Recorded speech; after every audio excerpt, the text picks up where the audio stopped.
الرجيم بسم الله الرحمن الرحيم الحمد لله الذي دل على ذاته بذاته وتنزه عن مجانسة مخلوقاته وجل عن ملائمة كيفياته الذي ذكره شرف للذاكرين وشكره فوز للشاكرين وطاعته نجاة للمطيعين الذي أظهر الوجود من العدم ورقم على لوح الإنسان من أسرار القدم وعلمه البيان ما لم يعلم ثم الصلاة والسلام والتحية والإكرام على السيد النبي الأمي العربي الهاشمي القرشي المكي المدني الأبتهي والتهامي السيد البهي والسراج المضيء الكوكب الدري صاحب الوقار والسكينة المدفون بأرض المدينة العبد المؤيد ورسول المسدد المصطفى الأمجد والمحمود الأحمد حبيب إله العالمين وخاتم النبيين وشفيع المذنبين ورحمة للعالمين أبي القاسم محمد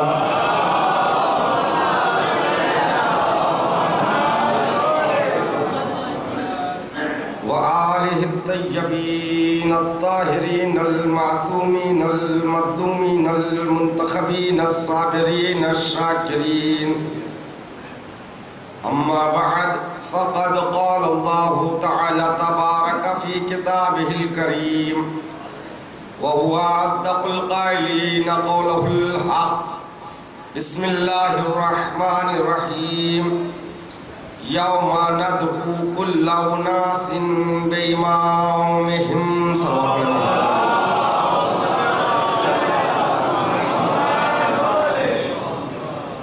بڑے ہی ادب و احترام سے گزارش ہے کہ آپ حضرات تھوڑا تھوڑا اگر آگے آ جائیں تو پیشانوں کے والوں کے نعرہ سلام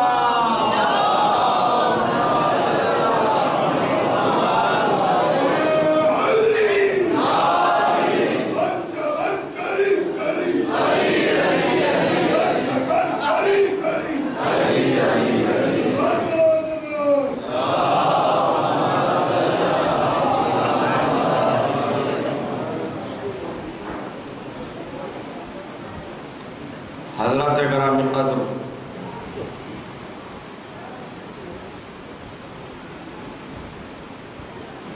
آج کا یہ دن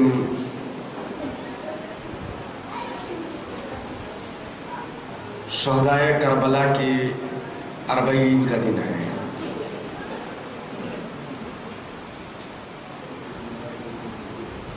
آج کی تاریخ میں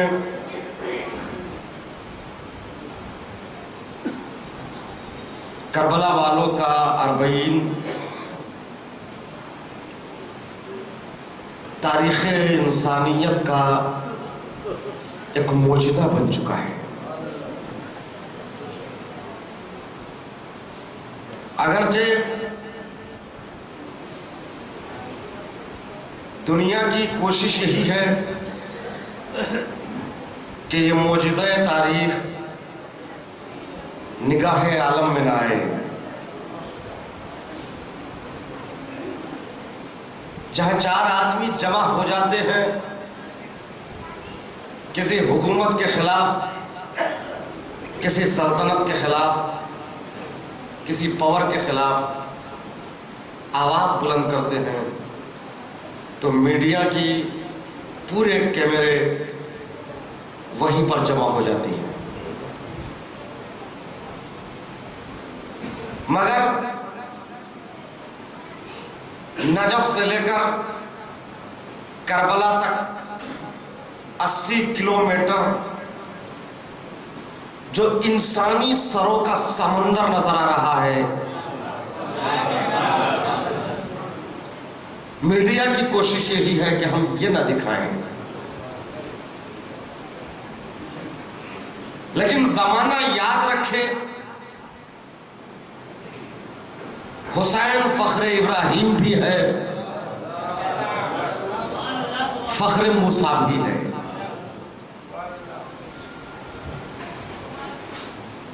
موسیٰ وہ ہے جس کو مٹانے کے لیے وقت کے بادشاہ نے کئی ماؤں کے گودیوں کو اجاڑا، کیونکہ پتہ چل گیا تھا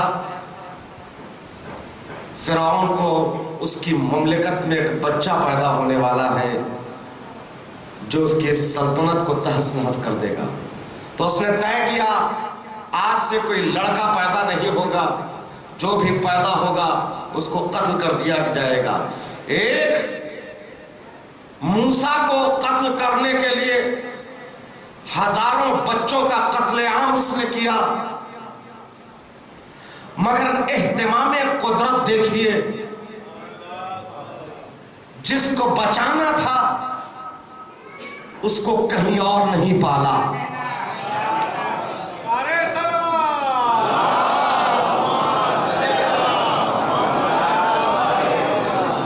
یہ اہتمام قدرت ہے، جس کو بچانا اس نے چاہا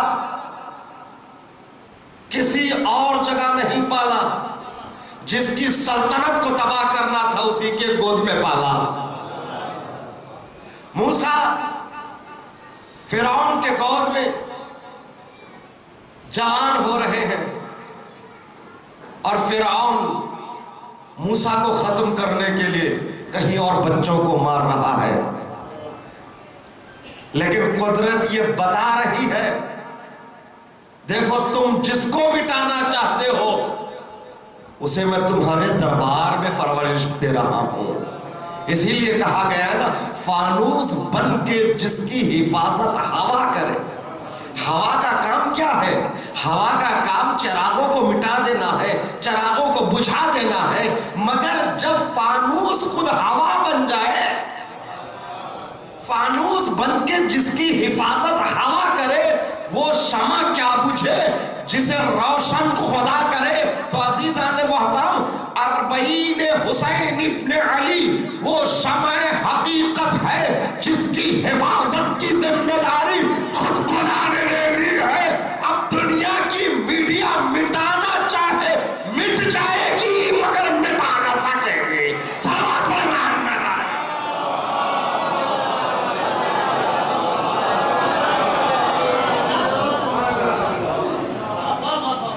تو عزیزان محترم، 40 حسین ابن علی مظہر تشیع کا نام ہے۔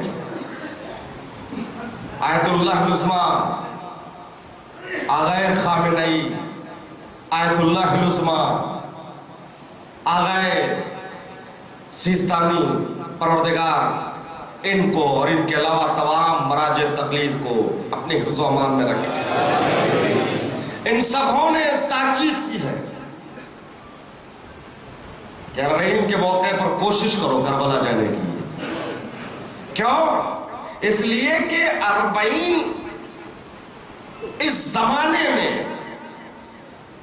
ایک تاریخی معجزہ بن چکا ہے اور دنیا دیکھ رہی ہے۔ کوئی اہتمام نہیں ہے، کوئی انتظام نہیں ہے۔ آپ دیکھیں حج پہ جانے والوں کے لیے کتنے انتظامات ہوتے ہیں، ان سے کتنا پیسہ لیا جاتا ہے۔ توجہ چاہتا ہوں میرے عزیزو، یہاں سے آپ اندازہ لگائیے وہ جو حج کو بلا رہے ہیں وہ بلا کیا رہے ہیں؟ وہ تجارت کر رہے ہیں۔ 3 لاکھ 4 لاکھ آج ایک حاجی کے لیے اتنا پیسہ کیوں لیا جا رہا ہے؟ 4 لاکھ کا حج ہوتا ہے، نہیں ان کے انتظام کے لیے، ان کی حفاظت کے لیے کیا انتظام ہوتا ہے؟ کوئی کھانا دیتا ہے، کوئی پانی دیتا ہے، کوئی پیر چھوتا ہے، کوئی پیر دباتا ہے، کوئی موقب لگاتا ہے. 4 لاکھ ایک حاجی سے لیا جاتا ہے. محدود حاجی جاتے ہیں. ہر ملک کو ایک محدود کوٹا دیا جاتا ہے. اس سے زیادہ نہیں آ سکتے ہیں. اس سے زیادہ آئیں گے تو ہم انتظام نہیں کر سکتے. محدود حاجی مکہ پہنچتے ہیں. ایک حاجی سے 4-5 لاکھ لیا جاتا ہے. اس کے بعد بھی کہیں وہاں مینا میں کچھ لوگ مر جاتے ہیں، کہیں صحیح کے دوران کتنے لوگ مر جاتے ہیں، کہیں پر حج کرتے ہوئے طواف کرتے ہوئے مر جاتے ہیں. تمہارا انتظام فیل ہو جاتا ہے. آؤ، یہاں پر پیسہ نہیں لیا جاتا. یہاں پر نجف سے لے کر کربلا تک آنے والے کے لیے خود مجمع بڑھ کر کوئی کھانا کھلاتا ہے، کوئی پانی پلاتا ہے، کوئی پیر دباتا ہے، کوئی رات میں رکنے کا انتظام کرتا ہے. لاکھوں نہیں، کئی لاکھ کا مجمع آتا ہے. کوئی بری خبر سننے میں نہیں آتی ہے تو آج اربعین تاریخ کا زندہ معجزہ نہیں ہے تو اور کیا ہے؟ صلوات پر محمد و آل محمد.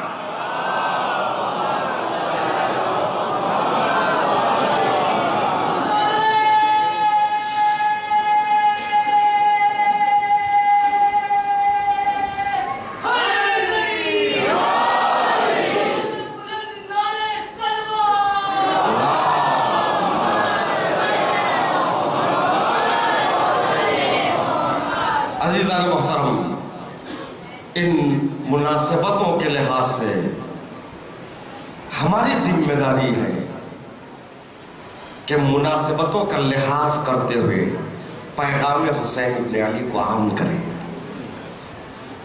کربلا عام کریں.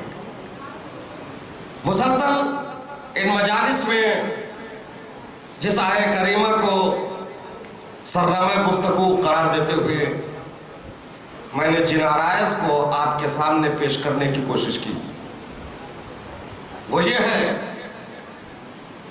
پروردگار عالم کا یہ اعلان عام ہے، یوم ندعو کل اناس بامامہم.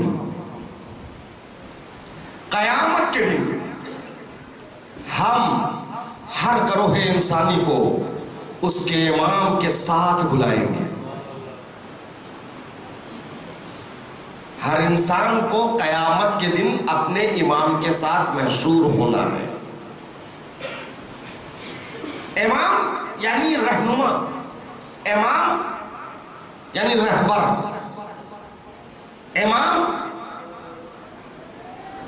جو گروہ کو اپنے ہمراہ لے جاتا ہے، رہنمائی کرتا ہے. اب کس کو کس کے ساتھ محشور ہونا ہے؟ رہبران 2 طرح کے ہیں. کچھ وہ ہیں جو جنت کی طرف لے جاتے ہیں، کچھ وہ ہیں جو جہنم کی طرف لے جاتے ہیں. قرآن نے دونوں کا ذکر کیا ہے. ائمۃ یہدون بامرنا، ہم نے امام کو قرار دیا ہے جو ہدایت کرتے ہیں ہمارے امر سے. توجہ چاہتا ہوں میرے عزیزوں، نے اللہ کے امر سے جو ہدایت کرتے ہیں تو وہ راہ خدا پر رہبری کرتے ہیں. اور کچھ رہبر وہ ہیں یدعون الی النار، جو دعوت دیتے ہیں جہنم کی طرف. تو راستے 2 جا رہے ہیں، ایک جنت کا راستہ، ایک جہنم کا راستہ. کوئی زبردستی نہیں ہے. قرآن کا اعلان ہے انا ہدیناہ السبیل اما شاکرا و اما کفورا. ہم تو ہدایت کے راستے کو پیش کر دیا ہے، ہم نے تو پیش کر دیا. اب یہ تمہارا اختیار ہے، چاہے تم شاکر بندہ بن کر امام برحق کے پیچھے چلو، یا کفر کر کر اس کے پیچھے چلو جو تمہیں جہنم کی طرف لے جا رہا ہے. لا اکراہ فی الدین، کوئی جبر نہیں ہے، کوئی زبردستی نہیں ہے، کوئی اکراہ نہیں ہے. عزیزان محترم، یہ لا اکراہ فی الدین، اس آیہ کریمہ کو ہم بسا اوقات غلط جگہ استعمال کرتے ہیں. دیکھیے عجیب ہے، قرآن ایک ہے. میں اس سے پہلے بھی گفتگو کر رہا تھا، تو ایسا کیوں ہے؟ قرآن ایک ہے تو قرآن ہی سے تو مذہب لے رہے ہیں ہم، تو سب کے مذہب الگ کیسے ہو گئے؟ جب میں نے ایک سبیل پر شربت کو بنایا، جتنے گلاسوں میں شربت کو ڈالوں گا، ہر گلاس میں شربت کا مزہ الگ ہوگا. یہ لیمبو کا شربت، وہ آرنج کا شربت، وہ آم کا شربت، ایسے ہوگا. جب ایک جگہ ایک شربت آپ نے بنایا اور وہی شربت ہر گلاس میں ڈال رہے ہیں، تو تمام گلاسوں میں شربت ایک ہوگا. ایک کمپنی میں ایک قسم کی چیز بن رہی ہے تو جتنے لوگ اس کمپنی سے اس چیز کو لیں گے وہی چیز لیں گے. 73 لوگ ہیں، ہر ایک کہہ رہا ہے کہ ہمارے پاس اسلام ہے، اور سب کا دعویٰ یہ ہے کہ ہمارے پاس جو کو اسلام ہے وہ قرآن کا ہے. جب قرآن یہ ہے تو قرآن جس کو بھی دے سب کے پاس ایک اسلام ہونا چاہیے. ہے کہ نہیں؟ سوال ہے کہ نہیں؟ قرآن ہی سے تو سب نے اسلام کو لیا ہے. سب کے پاس اسلام ایک کیوں نہیں ہے؟ توجہ چاہتا ہوں میرے عزیزو. ان کا اسلام الگ، ان کا اسلام الگ، ان کا اسلام الگ، ہر ایک کا اسلام الگ. منبع ایک ہے نا. بالکل اسی طرح جب آپ ایک سبیل پہ جا رہے ہیں، وہاں پر پانی ہے یا شربت ہے، آپ پی رہے ہیں وہی پانی، میں پی رہا ہوں وہی پانی، تو قرآن ایک ہے تو آپ لیں تو وہی اسلام لیں، میں بھی لوں تو وہی اسلام لوں. یہ فرق کیوں آ گیا ہے؟ آپ کا اسلام میرے اسلام سے الگ، میرا اسلام آپ کے اسلام سے الگ، ہم دونوں سے ان کا اسلام الگ. ارے ایک دو نہیں 73. توجہ چاہتا ہوں میرے عزیزو. ایسا کیوں ہو گیا؟ ایسا اس لیے ہوا پروردگار عالم نے رسول کو بھیجا، رسول پر وحی نازل کی، وحی کا مجموعہ ہے قرآن کریم، اور رسول جاتے جاتے قرآن کو تنہا چھوڑ کر نہیں گئے. انہوں نے اعلان کیا انی تارک فیکم الثقلین کتاب اللہ و عطرتی و اہل بیتی، میں تمہارے درمیان دو گراں بہا چیزیں چھوڑے جا رہا ہوں، ایک قرآن اور عطرت. تو اگر تم گمراہ نہ ہونا چاہتے ہو تو ان دونوں سے متمسک رہو. لن تضلوا مادی کا جملہ بتا رہا ہے. گمراہی اگر ہے تو اس میں ہے کہ ایک چھوڑ کر ایک کو لے لے. اگر گمراہ نہ ہونا ہے تو دونوں کو ساتھ میں لینا پڑے گا. تو عزیزان محترم ہوا یہی ہے، لوگوں نے اہل بیت کو چھوڑ کر قرآن کو سمجھنے کی کوشش کی تو ہر ایک نے جملے کو اپنے اعتبار سے سمجھا. توجہ چاہتا ہوں میرے عزیزو.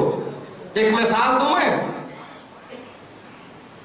مثال سے بات واضح ہو جائے گی کہ یہاں پر دو خادموں کو لگایا گیا، پہرہ داروں کو لگایا گیا، رات کے وقت اس کی حفاظت کریں. لیکن اس کے باوجود بھی ایک شخص آتا ہے، کچھ نہ کچھ چورا کر چلا جاتا ہے.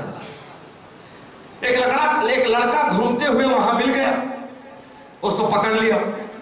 پکڑنے کے بعد کہا تم ہی چور ہو، کوئی اور نہیں آیا.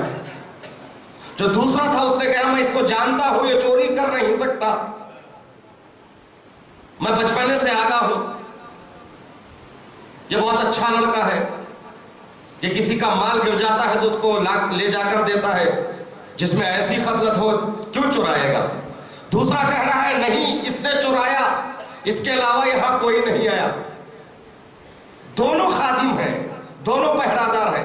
ایک شخص کے تعلق سے دونوں کے نظریے الگ ہو گئے کہ نہیں؟ اب کیا کیا جائے؟ اس کو چھوڑا جائے، اس کو روک کے رکھا جائے. کہا فیصلہ کون کرے گا؟ کہا فون کیا مسکین بھائی کو تاکہ ان سے پوچھا جائے بھائی اس بچے کو چھوڑ دیں یا روک کے رکھیں. وہ کسی میٹنگ میں تھے، واٹس ایپ پہ لکھ دیا روکو مت جانے دو. یہ اس بات کا ادعا کر رہا ہے کہ چھوڑ دے. اس کی کوئی خطا نہیں. یہ دوسرا یہ چاہتا ہے کہ اس کو روکے رکھے. تو ایک ہی جملہ دونوں کے سامنے ہے. جو یہ چاہ رہا ہے کہ اس بچے کو چھوڑ دیا جائے تو وہ پڑھا کر سنا ہے دیکھو لکھا گیا روکو مت جانے دو. دوسرا چاہ رہا ہے تو اس کو روک کے رکھے. تم کیا پڑھ رہے ہو؟ انہوں نے یہ لکھا ہے روکو مت جانے دو. توجہ چاہتا ہوں میرے عزیزوں. یعنی یہ ایک ہی جملہ ہے, جملہ بھی فرق نہیں ہے. روکو مت جانے دو یہ پڑھ رہا ہے اپنے مطابق, وہ پڑھ رہا ہے اپنے مطابق. یہ اپنے مطابق معنی نکال رہا ہے, وہ اپنے مطابق معنی نکال رہا ہے. ارے وہ لکھنے والے کو پتا ہے اس نے کس ارادے سے لکھا ہے, تو قرآن کو وہی سمجھ سکتے ہیں جن کا ارادہ خدا کا ارادہ.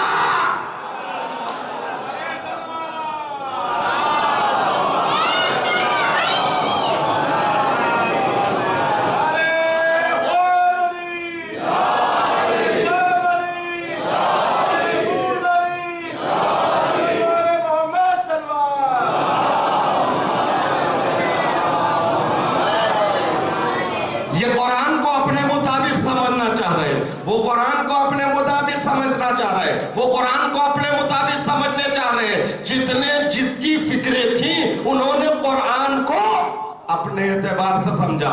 عزیزان محترم, بات تو یہ ہے نا, مسلمان کو قتل کر رہا ہے, آیت قرآنی سے استدلال کر رہا ہے. توجہ چاہتا ہوں میرے. ایسا کیوں ہوا؟ اس لیے کہ اہل بیت کو چھوڑ کر قرآن کو لینے کا نتیجہ ہے اللہ کا کلام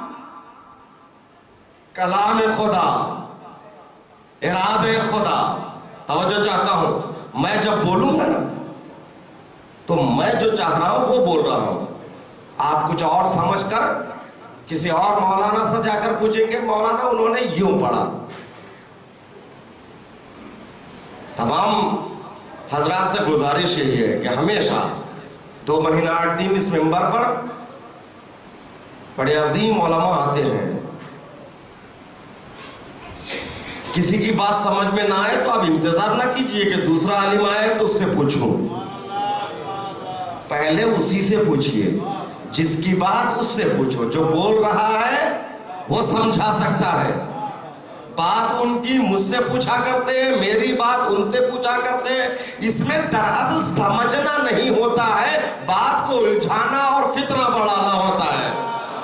سوال بڑے محمد والے محمد کی شاید.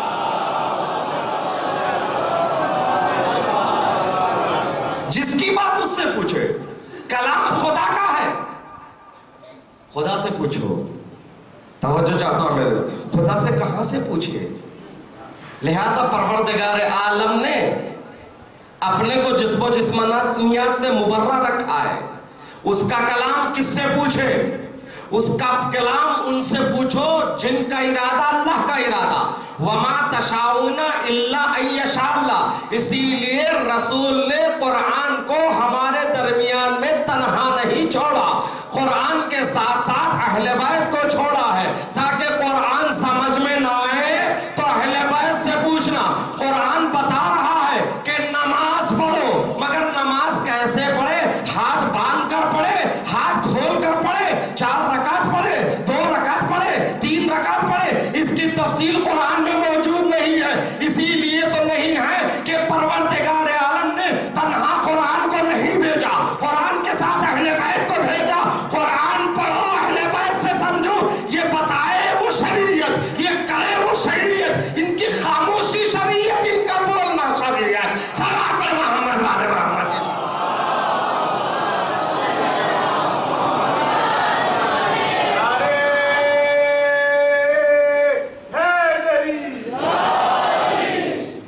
بابا سے بلند صلوات.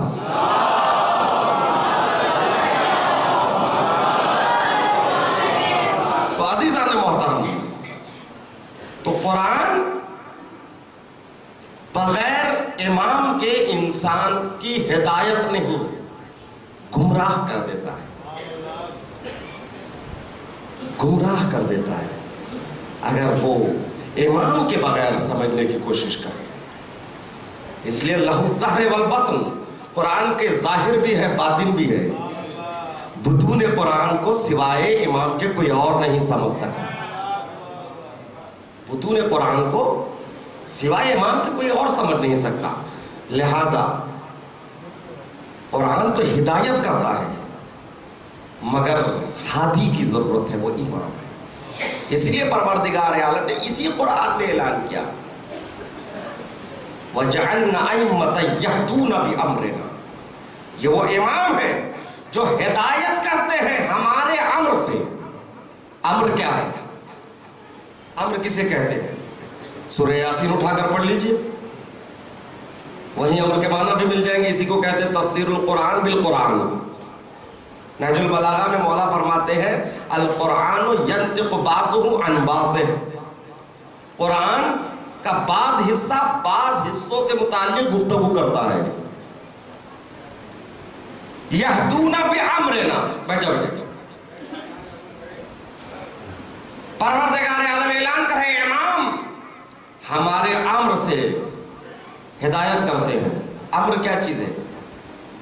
سورہ یاسین میں انما امرہ اذا اراد شیئا ان یقول لہ کن فیکون. امر صرف یہ ہے، انما کے حصر کے ساتھ ہے، علماء تشریف فرمائے ہیں. امر صرف یہ ہے، اس کے علاوہ کچھ اور امر نہیں ہے. انما امرہ، امر یہ ہے اذا اراد شیئا ان یقول لہ کن فیکون. جب اللہ ارادہ کرتا ہے کسی شے سے متعلق ان یقول لہ، میری طرف متوجہ رہے، تو کہتا ہے لہو اس سے کن فیکن، ہو جا، وہ چیز ہو جاتی ہے. ایک اور آیت ہے لہ الخلق والامر. اللہ کے لیے خلق بھی ہے. اللہ کے بچوں کو بٹھا دیجئے، ایک صلوات پڑھیں محمد والے محمد. اگر کوئی آ رہا ہے تو وہیں پر بٹھا دیجئے، میں یہاں نہیں دیجئے. یہ صلوات پڑھیں محمد والے محمد. متوجہ رہے میرے پاس. خدا کے لیے امر بھی ہے خلق بھی ہے. اس کا مطلب امر اور خلق دونوں الگ چیزیں ہیں. صاحب تفسیر المیزان علامہ طباطبائی ان دونوں لفظوں کی شرح میں لکھتے ہیں خلق وہاں پر ہے جہاں پر پہلے سے مٹیریل موجود ہو، اسباب مادی موجود ہو. یعنی اسباب ہے، اس کے ذریعے سے ایک چیز بنانا ہے. مٹی ہے، پانی ہے، انسان کا پتلا بنانا ہے. اس کو کہتے ہیں خلق، اس کو کہتے ہیں تخلیق. الفاظ موجود ہے، ذہن میں فکر ہے، دونوں ملا کر موضوع کر دے. شعر کی تخلیق. توجہ چاہتا ہوں، یعنی خلق وہاں پر ہے جہاں پر پہلے سے میٹیریل موجود ہے اور انہیں ملا کر ایک چیز بنانا ہے، اسے کہتے ہیں خلق. اور امر کہتے ہیں وہاں پر جہاں عدم کا سناٹا ہے، کچھ نہ ہو، پہلے سے کچھ نہیں ہے، لیکن ارادے کے ذریعے کوئی شے عدم سے وجود میں آئے تو وہ ہے مقام امر. توجہ چاہتا ہوں میرے عزیزو، خلق اور امر میں یہ فرق ہے. اب سوال یہ ہے اذا اراد شیئا ان یقول لہ، جب عدم کا سناٹا ہے، وہاں پہلے سے کچھ نہیں ہے، تو پروردگار عالم جب کسی شے کا ارادہ کرتا ہے تو کہتا ہے اسے ہو جا. کس سے کہتا ہے ہو جا؟ جب پہلے سے عدم کا سناٹا ہے، پہلے سے اسباب مادی نہیں ہے، میٹیریل نہیں ہے، تو کس سے کہا جا رہا ہے ہو جا؟ تو یہاں پر آیت اللہ جواد عاملی اس آیہ کریمہ کے تفسیر میں لکھتے ہیں دراصل یہاں پر کن لفظ نہیں ہے، اس کا ارادہ ہے. اس کو کہنے کی ضرورت نہیں، ہو جا. یہ لفظ کاف اور نون، یہ ہم جیسے کہتے ہیں پانی لے آؤ، یہاں سے چلے جاؤ، وہاں جاؤ، وہاں آؤ، تو اس طرح جو الفاظ ہمارے ذہن میں ہیں اسی طرح یہ کون لفظ نہیں ہے. در حقیقت یہ کن جو ہے ارادہ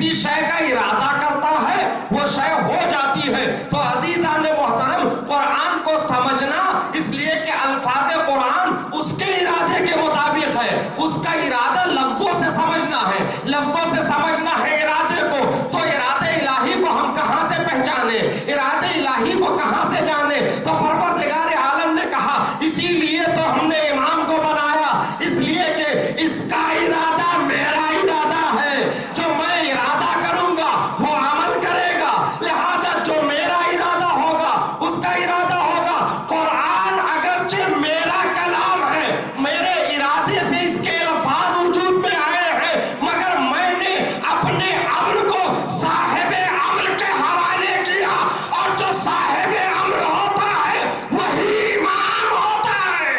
صلوات پڑھیں محمد والے محمد.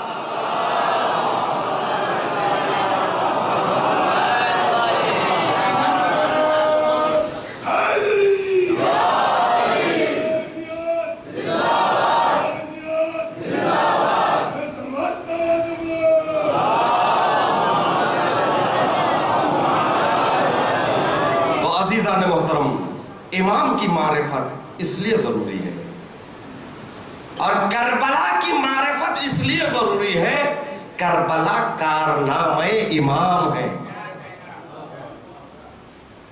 اور امام کا ارادہ اللہ کا ارادہ ہے. تو مجھے کہنے دیجئے کربلا کا خالق خدا ہے. اسی لیے میں نے کہا معجزہ تاریخ کا نام ہے کربلا. کربلا وہ تحریک ہے جس کا رہبر کوئی عام رہبر نہیں. کربلا وہ مومنٹ ہے جس کا لیڈر کوئی عام لیڈر نہیں, وہ امام معصوم ہے. کسی بھی تحریک کو اگر سمجھنا ہے تو اس کے رہبر کی معرفت ضروری ہے. رہبروں کے معرفت کے بغیر تحریکوں کو سمجھنے کی کوشش کرو گے تو ایک عرصہ گزرنے کے بعد سمجھ میں آتا ہے کہ ہم نے دھوکہ کھایا ہے. دنیا کی تحریکیں آپ نے دیکھی نا, ایک اچھی بات کو لے کر مومنٹ کا آغاز ہوتا ہے. مومنٹ کسی غلط کام پر لوگوں کو اکٹھا نہیں کیا جاتا, کچھ ایسا ہو جاتا ہے اس کے لیے ایک صاف ستھرے چہرے والے انسان کو آگے کر دیا جاتا ہے. ہاں, ارادے بھی اچھے ہیں, چہرہ بھی اچھا ہے, لہذا لوگ جمع ہو جاتے ہیں, بھیڑ لگتی ہے حکومت کے مقابل میں, اور پورے میڈیا کے کیمرے وہیں پر ہے, ہر آدمی ساتھ ہو جاتا ہے. بعد میں پتہ چلتا ہے کہ وہ تو فلاں کا آدمی تھا, وہ فلاں کی حکومت کو گرانے کے لیے ایسا کیا. ایسے واقعات دامن تاریخ میں موجود ہے. ارادہ کام اچھا ہے مگر یوز کیا گیا مجمع کو. اسی لیے عزیزان محترم تحریک کو سمجھنے کے لیے رہبر تحریک کو سمجھنا ضروری ہے. اسلام کی تحریک سے پہلے رسول اسلام نے اپنی زندگی کو عرب کے سامنے رکھا کہ میں تمہارے درمیان میں زندگی گزارا ہوں. رسول نے کہا میں تمہارے درمیان میں 40 سال رہا ہوں, تم نے مجھے دیکھا ہے, میں کیسا لگا؟ کہ آپ امیر ہیں, آپ صادق ہیں. اچھا مجھے صادق مانتے ہو؟ ہاں ہم آپ کو صادق مانتے ہیں. ارے عرب وہ جن کے نہ عقائد میں سچائی تھی, نہ عمل میں صداقت, نہ کردار میں صداقت, ان عربوں کے درمیان میں تنہا صادق. اور امین بھی ایسا جہاں باپ بیٹے پر بھروسہ نہیں کر رہا تھا, بیٹا باپ پر بھروسہ نہیں کر رہا ہے, شوہر زوجہ پر, زوجہ شوہر پر. ایسی خیانت عام تھی. وہاں پر بیٹا بھی اپنا تجارت کا سامان لا کر کسے دے رہا ہے؟ رسول. آپ حفاظت کیجیے, آپ امین ہیں. باپ بھی بیٹے سے چھپا کر لا کر دے رہا ہے, بیٹا نہ دیکھنے پائے, آپ امین ہیں. تو عزیزان محترم اسلام کی تحریک سے پہلے رسول نے 40 سالہ خاموش زندگی بسر نہیں کی. لوگ کہتے ہیں رسول 40 سال خاموش تھے. خاموش نہیں تھے. آغاز تحریک سے پہلے رہبر کو چاہیے کہ اپنے کردار کو پیش کرے, اور ایسا کردار رسول نے پیش کیا. ایسا کردار رسول نے پیش کیا. کیسا کردار؟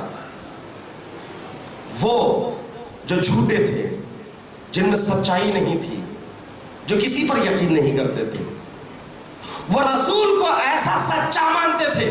رسول پہاڑی کے چوٹی پر کھڑے ہو کر اعلان کر رہا ہے, اگر میں تم سے کہوں کہ ایک لشکر ہے جو اس پہاڑ کے دامن میں ہے, جو تم نہیں دیکھ رہے ہو وہ ادھر ہے, یہ تم پر حملہ کرنے والا ہے, تو مان لو گے؟ بیک زمان تمام عربوں نے یہی کہا. تب تو رسول نہیں تھے وہ, ظاہری طور پر رسول تھے مگر ابھی رسول کے عنوان سے عام نہیں تھے. کہا محمد ہم آپ کی بات مان لیں گے کیونکہ ہم نے آپ کو آج تک جھوٹ بولتے نہیں دیکھا. پھر اس کے بعد کہا ٹھیک ہے, تم نے جھوٹ بولتے ہوئے مجھے نہیں دیکھا, مان لو گے. اگر تم لوگ یہاں پر آؤ اور پہاڑ کے دامن میں دیکھو کوئی نظر نہ آئے, تب مجھے کیا کہو گے؟ یہ سوال ہے. میں نے کہا پہاڑ کے دامن میں ایک لشکر ہے جو تم پر حملہ کرنے والا ہے, تم مان جاؤ گے کیونکہ مجھ کو کبھی جھوٹ بولتے ہوئے نہیں دیکھا. اب آؤ ایک قدم آگے بڑھو, یہاں پر تم آ کر دیکھو یہاں لشکر نہیں ہے, تب مجھے کیا کہو گے؟ اللہ اکبر.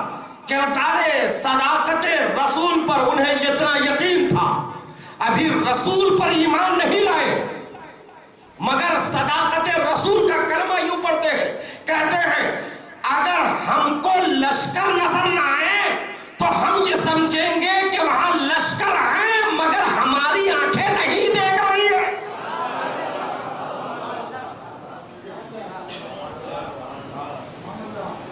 وہاں لشکر ہے مگر ہماری آنکھیں نہیں دیکھ رہی, کیونکہ آپ جھوٹ نہیں بول سکتے. تو اچھا, رسول نے اس طرح غیب پر ایمان لانے کا درس دیا. توجہ چاہتا ہوں میرے سے.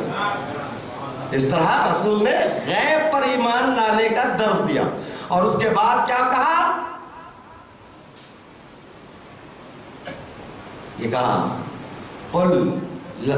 کہو قولوا لا الہ الا اللہ تفلحوا.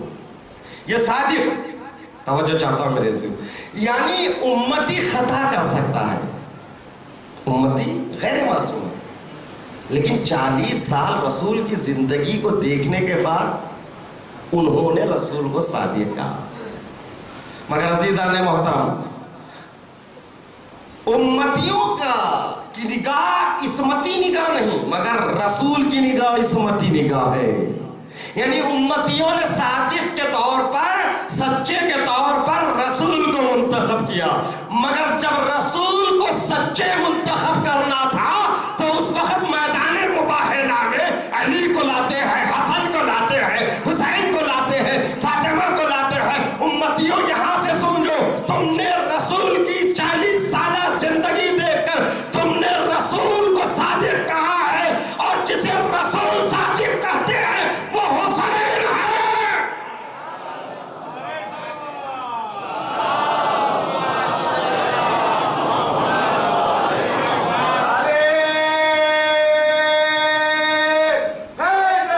یا علی. تو یہاں سے پہچانو, کسی بھی مومنٹ اور تحریک کو سمجھنے کے لیے اس کے رہبر کو پہچاننا ضروری ہے. یہ کربلا کا رہبر وہ ہے, کائنات نے رسول کو سچا مانا, اور رسول صادقین کی فہرست میں جسے لے جا رہے ہیں ان میں حسین. توجہ چاہتا ہوں میرے سے. اور دنیا نے, کائنات نے رسول کو امین مانا, امانت کے سامان رسول کے پاس چھپائے. تقاضائے امانت کیا ہے؟ جس کا سامان وہ خود اس کو واپس کر دے. کائنات عرب نے رسول کو امین مانا, مگر ہجرت کرتے کرتے رسول نے کس کو امین مانا؟ توجہ چاہتا ہوں. ہجرت کرتے ہوئے رسول نے علی کو امین مانا, کہا یار یہ تمہاری ذمہ داری ہے, یہ سامان جس کے ہے اس تک پہنچانا یہ تمہاری ذمہ داری ہے. تو عزیزان محترم، خلافت کا اعلان، ولایت کا اعلان، امامت کا اعلان بعد میں نہیں ہوا، ہجرت سے پہلے ہو گیا. تم نے مجھے امین مانا اور میں جس کو امین مان رہا ہوں وہ علی ہے، علی امین ہے. علی نے اپنے بعد جس کو امین بنایا وہ حسن ہے، حسن نے جس کو امین مانا وہ حسین ہے. تو عزیزان محترم، کربلا کا جو رہبر ہے نا، ایک کربلا کی تحریک کا جو رہبر ہے وہ حسین ہے، وہ امین بھی ہے، وہ صادق بھی ہے. اسی لیے تو کربلا کو پہچاننا ہے تو رہبر کربلا کو پہچانو. رہبر کربلا کو پہچاننے کے لیے حسین نے اہتمام کیا. بچہ ہے حسین مگر پیر الجھتے ہیں تو منبر کو چھوڑا، خطبے کو چھوڑا، اس کے بعد اٹھایا، منبر پر لانے کے بعد مجمع کو بتایا اور کہا ھذا حسین فاعرفوا، یہ حسین ہے، اس کی معرفت حاصل کرو. ارے معرفت حسین اس لیے ہے کہ کربلا جیسی تحریک کا رہبر حسین ہے.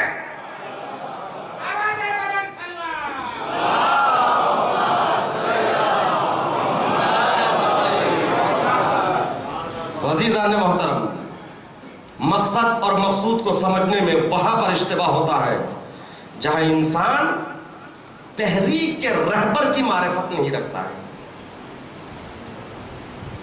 آج دیگر اقوام سے جو غلطیاں ہو رہی ہے کربلا کو سمجھنے، وہ اسی لیے ہو رہی ہے. کربلا کو اس سے سمجھو جس نے کربلا بنائی ہے. کربلا کو وہاں سے سمجھیے جس نے کربلا بنائی. بھائی جس نے جس چیز کو بنائی وہ بتائے گا. کیا میں بنایا نہیں صرف دیکھ رہا ہوں تو میں بتا پاؤں گا؟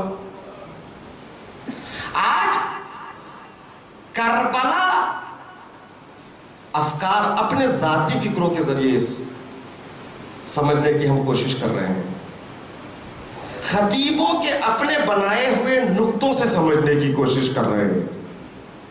کربلا اپنی سماجی رسموں سے ہمیں سمجھنے کی کوشش کر رہے ہیں. برا نہ لگے کسی کو اس یہ بات میری بری نہ لگے، اس لیے کہ انہوں نے اپنے اعتبار سے سمجھا، انہوں نے کربلا کو سمجھا، انہوں نے اپنے اعتبار سے سمجھا. ہر ایک کی کربلا یہاں پر الگ الگ ہو گئی ہے. مگر ہم کو کسی کی کربلا نہیں چاہیے، ہم کو حسین کی کربلا چاہیے. اگر حسین کی کربلا سمجھنا ہے تو حسین سے سمجھو. نہ خطیبوں کی کربلا، نہ شاعروں کی کربلا، نہ مفکرین کی کربلا، نہ تاریخ دانوں کی کربلا. تاریخ میں اختلاف، اشعار میں اختلاف، مفکرین کے فکروں میں اختلاف. لہذا نہ مفکرین کی کربلا چاہیے، نہ تاریخ دانوں کی کربلا چاہیے، نہ ان کی کربلا چاہیے، نہ رسموں والی کربلا چاہیے. ہم کو حسین کی کربلا چاہیے. تو حسین کی کربلا ملے گی کہاں؟ کربلا خطۂ عراق پر محفوظ ایک چھوٹی سی جگہ کا نام نہیں ہے. کربلا مکتب فکر کا نام ہے. تو یہ حسین کی کربلا کہاں ملے گی؟ امام حسین کی کربلا کو سمجھنا ہے تو مدینے سے لے کر کربلا پہنچنے تک امام نے جن خطبوں کو دیا ہے ان کا مطالعہ کریں. وہاں ہے کربلا، حسین کے کلام میں. نہ جانے کتنے لوگ منبروں پر آتے ہیں، ہر ایک اپنی کربلا سمجھانا چاہتا ہے، حسین کی کربلا کوئی نہیں سمجھاتا. کیوں میں اپنی جانب سے بتاؤں مقصد کربلا کیا ہے جب خود حسین بتا رہے انما خرجت لطلب الاصلاح فی امت جدی. مدینے سے لے کر کربلا پہنچنے تک امام حسین نے منزل بمنزل خطبات دیے ہیں، کربلا کو سمجھایا ہے، حقیقت کربلا کو سمجھایا ہے. جوانوں وقت نکالو، کتاب موجود ہے سخنان امام حسین، خطبات امام حسین انگلش میں بھی ترجمہ ہیں، اردو میں بھی ترجمہ ہیں، نیٹ سے نکالیے، نیٹ پہ بھی موجود ہے۔ امام حسین نے کیا کہا، کربلا کو کیسے سمجھایا، وہاں ہے کربلا، اس سے سمجھنے کی کوشش کریں۔ پھر ہم یہ اشکالات نہیں کر سکتے یہ صحیح ہے کہ وہ صحیح ہے، ایسا کرنا صحیح ہے ویسا کرنا صحیح نہیں ہے، یہ تمام باتیں ختم ہو جائیں گی اگر رہبر کربلا سے ہم کربلا کو سمجھیں۔ امام اعلان کرے انما خرجت لطلب الاصلاح فی امت جدی، میں نکل رہا ہوں انقلاب کربلا کے لیے، تحریک کربلا کے لیے۔ رہبر کربلا اٹھ رہا ہے، امام کربلا اٹھ رہا ہے، کیوں؟ لطلب الاصلاح فی امت جدی، میں اصلاح چاہتا ہوں امت جد میں۔ مقصد امام حسین بیان فرما رہے ہیں۔ آج اگر عنوان لکھ دیا جاتا ہے اصلاحی مجلسیں تو بعض لوگوں کو غصہ آ جاتا ہے، مجلس ہے یہ، کیا اصلاحی مجلسیں ہیں؟ میں نے ان سے کہا اگر مولا کا کلام آپ کے ذہن میں ہوتا تو کبھی اس لفظ پر اشکال نہ کرتے، اس لیے کہ امام حسین نے فرمایا لطلب الاصلاح، کربلا کا مقصد اصلاح معاشرہ، اور مجلس حسین تسلسل کربلا کا نام ہے۔ محمد علی جوہر نے کیا کہا؟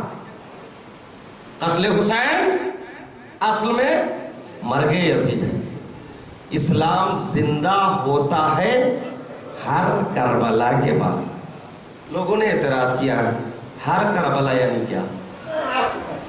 کربلا تو ایک ہے، یوں کہنا چاہیے تھا محمد علی جوہر کو اسلام زندہ ہو گیا بس کربلا کے بعد۔ تو عزیزان محترم، پہلی بات تو جس کا کلام ہے وہ بہتر جانتا ہے،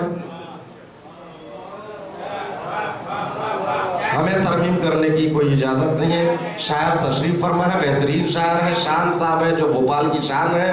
تو عزیزان محترم، تو یہاں پر آپ سمجھیے اسلام زندہ ہوتا ہے ہر کربلا کے بعد۔ تو یہاں پر بہت سے لوگوں نے اعتراض کیا محمد علی جوہر کوئی معمولی شخص نہیں تھا، تحریک ہندوستان کا ایک لیڈر تھا، اس نے کربلا کو سمجھا، تحریک ہندوستان کو سمجھا، اس نے کہا کہ اسلام زندہ ہوتا ہے ہر کربلا کے بعد۔ ہر کربلا کا لفظ اس لیے کہا، اس کی نظروں میں یہ قول موجود ہے کلو یومن عاشورا و کلو ارضن کربلا، ہر دن عاشور ہے، ہر زمین کربلا ہے۔ اس کا مطلب ہرگز یہ نہیں اس زمین کو بھی وہی فضیلت ہے جو کربلا کی زمین کو فضیلت ہے، اس دن کے لیے بھی وہی احکام ہے جو کربلا کے احکام ہے، نہیں عزیزان محترم۔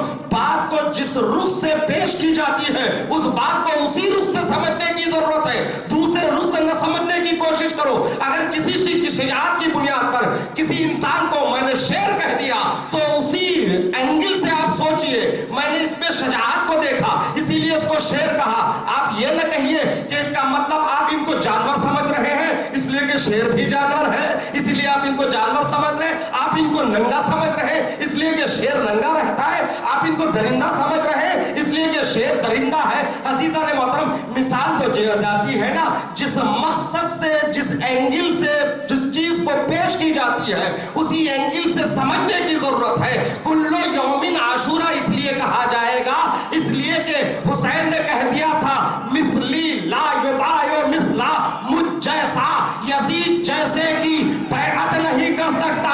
حسین نے کربلا کو اپنی ذات سے اور یزید کی ذات سے مخصوص نہیں کر دیا بلکہ انکار بیعت کے فیصلے کو حسین نے ذات سے نکال کر صفات کے حوالے کر دیا۔ اب اعلان کرے گا، اعلان کر دیا اس دنیا میں رہتی دنیا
امام کربلا کو چھوڑ کر کربلا کو سمجھنے کی کوشش کرو گے کسی بھی کلام سے، کربلا سے نزدیک نہیں دور ہوتے جائیں گے۔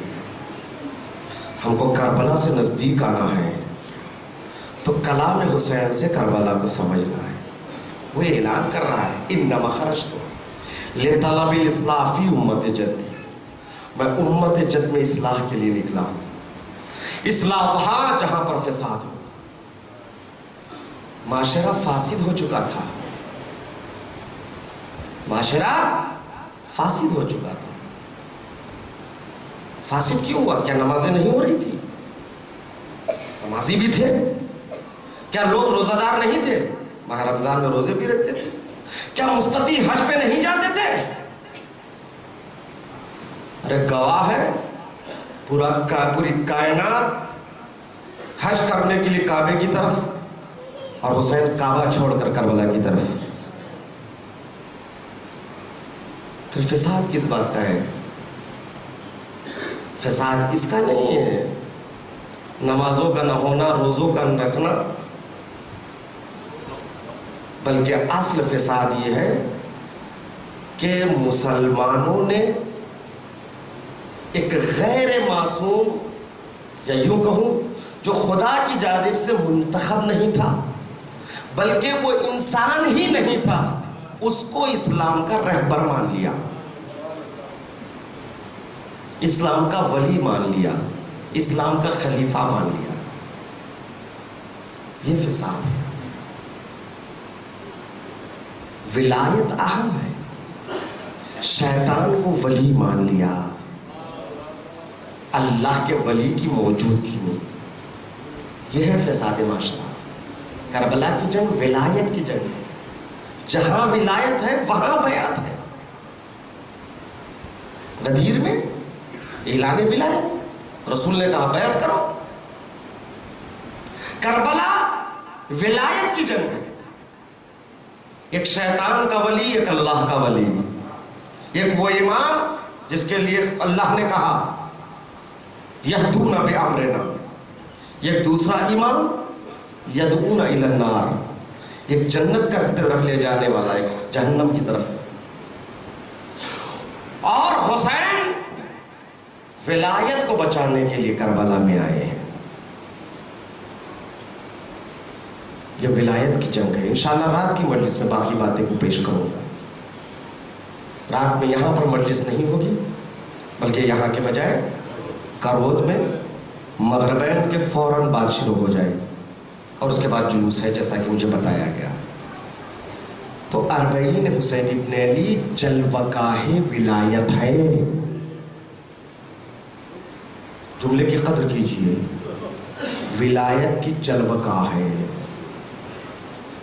آج کربلا میں غریبوں کا اربعین ہے۔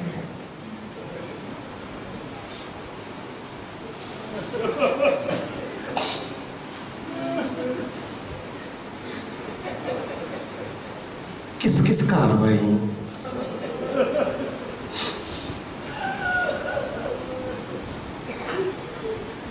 عباس کا اربعین،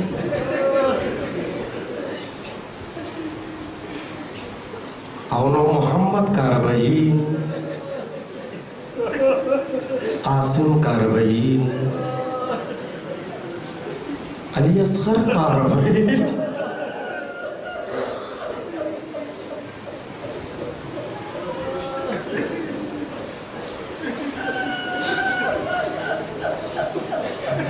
آزادارو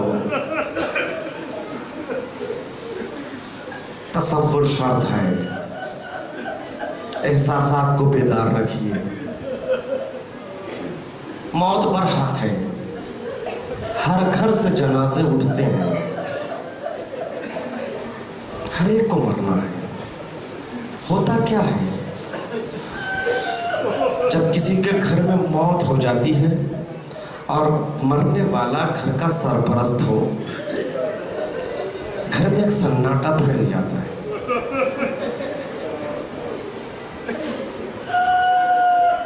لوگ پرسہ دینے کے لیے آتے ہیں، مرنے والے کے متعلقین کو پرسہ دیتے ہیں، تسلی دیتے ہیں، اور جو لوگ میت پر نہ پاتے ہیں، بہت دور کے رشتہ دار، وہ چہلم کے دن پہنچ جاتے ہیں۔ ہوتا ہے کہ نہیں؟ چہلم کے دن پھر موت کے دن کا غم تازہ ہو جاتا ہے۔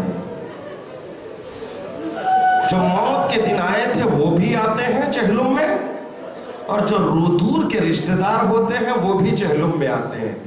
تسلی ہوتی ہے۔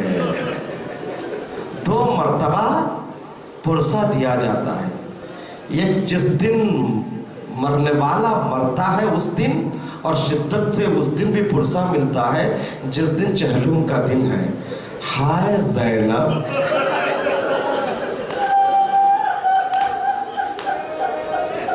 ہائے سید سجاد،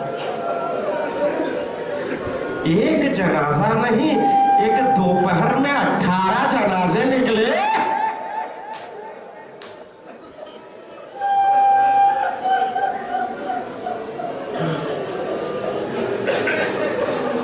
نہ کوئی شہادت کے دن پرسہ دینے آیا،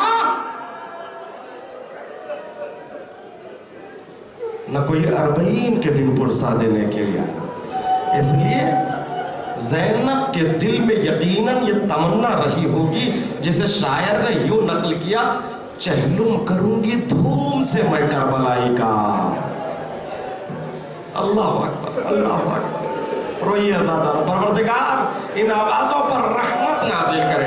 ہاں، جب آپ کے آنکھوں میں آنسو آ جائے تو دل میں ایک دعا کر لینا، پروردگار سال آئندہ آج کے دن میں کربلا میں رہوں۔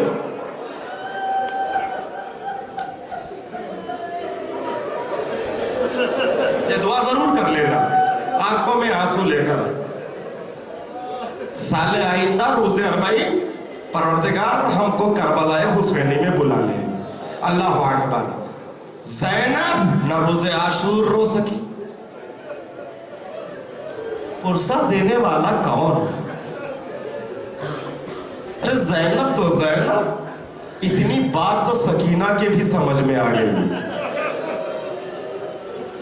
جب حسین گھوڑے پر بیٹھ کر رہوار کو آگے بڑھانا چاہتے تھے، رہوار بڑھنے کے لیے آمادہ نہیں تھا، حسین نے کہا جانتا ہوں تو پیاسا ہے، تو بھی بھوکا ہے، آخری خدمت بس مقتل تک لے جا، اتنا سننا تھا۔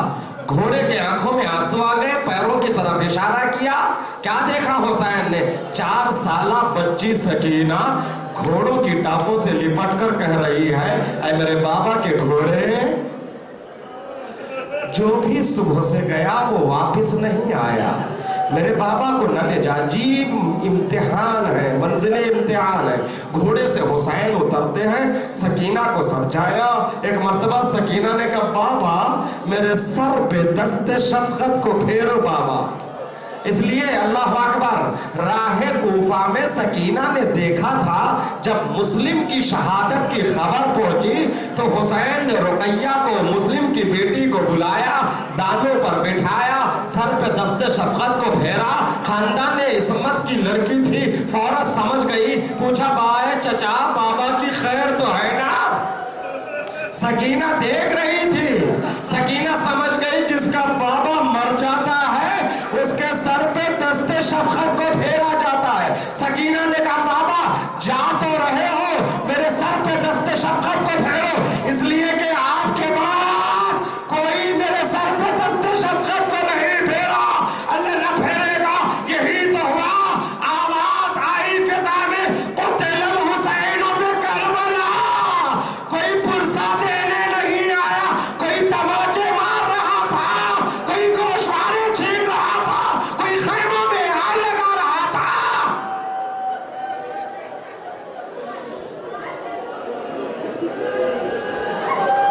اہل حرم کو عاشور کے دن پرسہ نہیں ملا، اب 40 ہے۔ اللہ اکبر۔ رہائی کا حکم ملا۔ زینب نے سیدہ سجاد سے کہا بیٹا سجاد کہہ دینا۔ زینب نے بھائی کو نہیں رویا، پہلے گھر خالی کروا دے جہاں زینب مصائب کربلا بیان کرے گی اور اپنے بھائی پر آنسو بہائے. اس لیے زنان شام کو پتا نہیں کربلا میں کیا ہوا. زینب کو تبلیغ کربلا کرنا ہے، کربلا کی حقیقت کو بتانا ہے. ہاں عزادارو 7 دن تک زینب وہیں پر مجلس برپا کرتی رہی. لٹے ہوئے تبرکات آئے، سر آئے، ہر بی بی نے بڑھ کر اپنے اپنے عزیز کے سر کو گودی میں لے لیا. مگر ہاں زنان شام نے دیکھا 2 سر ایسے تھے جن کا کوئی اٹھانے والا نہیں تھا. ایک بی بی کھڑی ہوتی ہے اور پوچھتی ہے کیا ان دونوں کی ماں مر گئی؟ کیا ان دونوں کی ماں مر گئی؟ زینب نے کہا نہیں، ان دونوں کی ماں زندہ ہے مگر ان پہ نہیں روگی. ہاں عزادارو، اور اس کے بعد لٹے ہوئے تبرکات بھی آئے، جلی ہوئی مسند بھی آئی. ایک مرتبہ زینب نے جلی ہوئی مسند کو اٹھایا اور اس کو بچھایا. اس کو بچھانے کے بعد سید سجاد کے پاس آتی ہے، بازو تھامتی ہے اور مسند پہ بٹھاتی ہے. سید سجاد کو مسند پہ بٹھا کر 2 زانو ہو کر سامنے بیٹھتی ہے، سر جھکا کے کہتی ہے بیٹا سجاد معاف کرنا، زمانہ ہوا بابا کی شہادت کو میں نے تجھے بابا کا پرسہ نہیں دیا.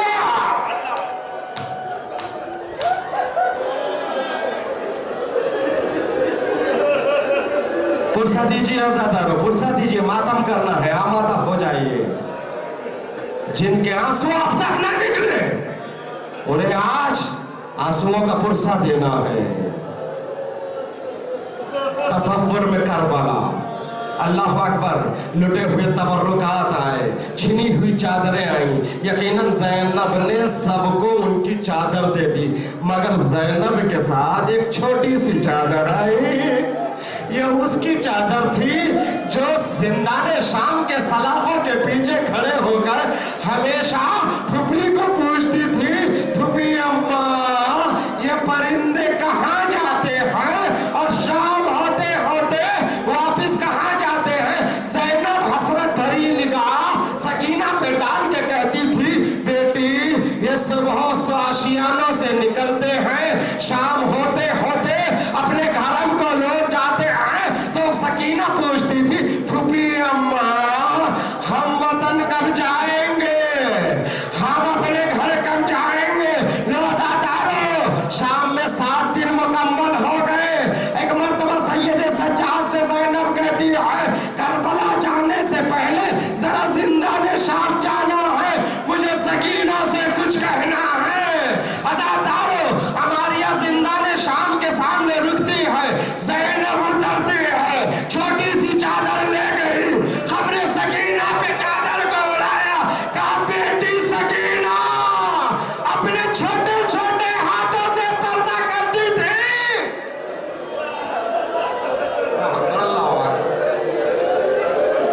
خبر سکینہ پہ سر رکھ کے کہا، خبر سکینہ پہ سر رکھ کے کہا بیٹی وطن جانے کی بڑی تمنا تھی، اب قافلہ وطن جا رہا ہے.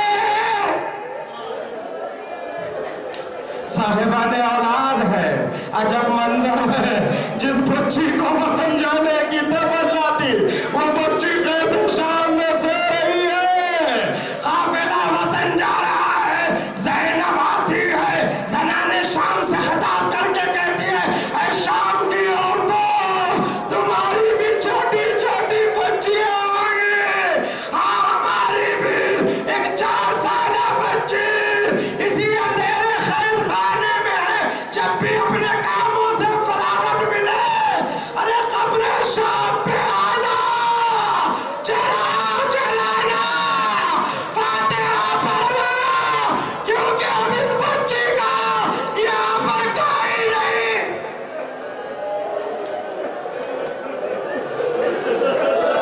اللہ اکبر. بس عزادارو چند جملے میں اپنی بات کو ختم کر رہا ہوں. زینب آ رہی ہے کربلا. ہاں عزادارو میت کی زینت، میت کی زینت ارے گریو بکا سے ہوتی ہے. اس لیے جب حمزہ کی میت پر کوئی رونے والا